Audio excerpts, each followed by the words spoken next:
Senator Tuberville. Thank you very much, Mr. Chairman. General Milley, you've spoken today a lot about civilian control of the military. I appreciate the statements you made about that today. On June the 10th, though, I asked for formal questions for the record about Bagram Airfield, and I pointed out that having a major air base within 500 miles of both Iranian and Chinese borders would be very strategically invaluable. I asked you about the feasibility of retaining Bagram Airfield as a U.S. base. I'm still waiting for a reply. I hope you do see today, ignoring, questions that might come up from civilian oversight sometimes backfires on you a little bit. You apologize for being late for your statement today, the hearing, but you just got to understand the pattern here. I heard Senator Blackburn say about the book, you got to see how dismissive it looks to Congress that you've had time to interview and do all these interviews, but questions aren't answered. So I'm just troubled by some of those things. And also on August 18th, you said, quote, "There is nothing that I or anyone else saw that indicated the collapse of the Army and this government in 11 days," end quote. I find it unbelievable with your staff of 3,200 people and a budget of $419 million taxpayer dollars that we didn't see the obvious. But I do think you saw it, because July 11, 2019, you said, quote, "I think pulling out prematurely would be a strategic mistake," end quote. Mm-hmm. You said here today, and you also said that here today. You agree? I 100% agree. Thank you. May I comment?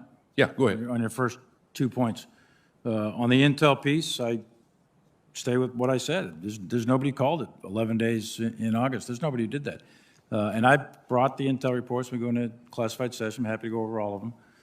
And on the first thing. And then the Bagram thing, I did put a very lengthy response in my written statement. I don't know if you had an opportunity to read it yet. I'd encourage you to read it. It is also something that General McKenzie put in his.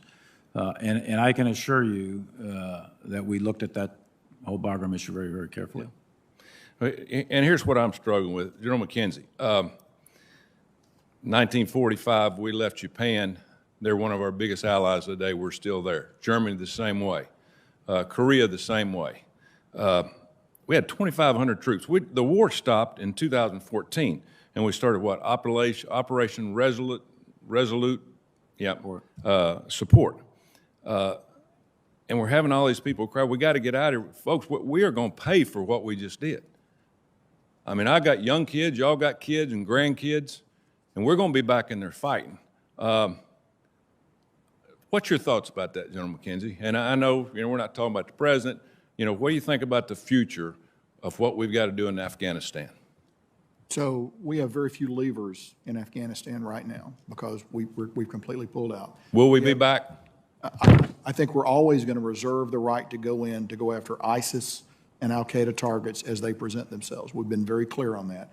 And that's not going to be easy, and we'll talk a little bit more about that in the closed session. It will not be easy to do that. It will be possible to do that. As for larger engagements with the Taliban or whatever government follows them, I mean, that's going to be a hard road from where I sit, and I sit a very small slice of that. That's really a question, for diplomats and others to talk about how our future relationship with the government as a whole will be. But I think my judgment will be they're going to regress significantly in every sphere of activity in Afghanistan over the next few years with the Taliban in charge.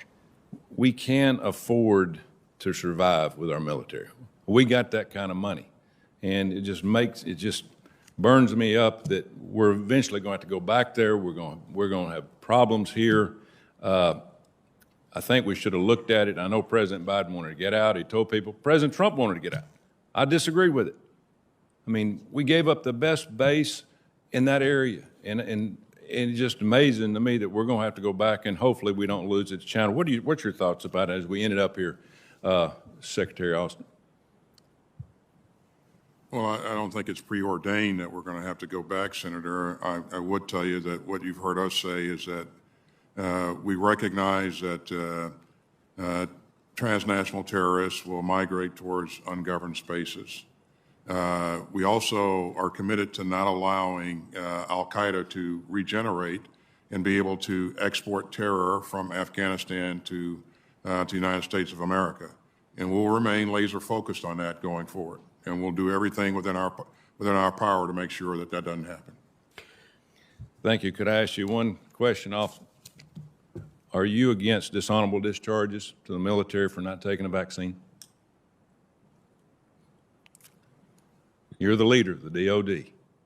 I am the leader, and again, we have a non-judicial, a UCMJ that really addresses all of the issues in the military and gives our leadership what they need to be able to enforce standards.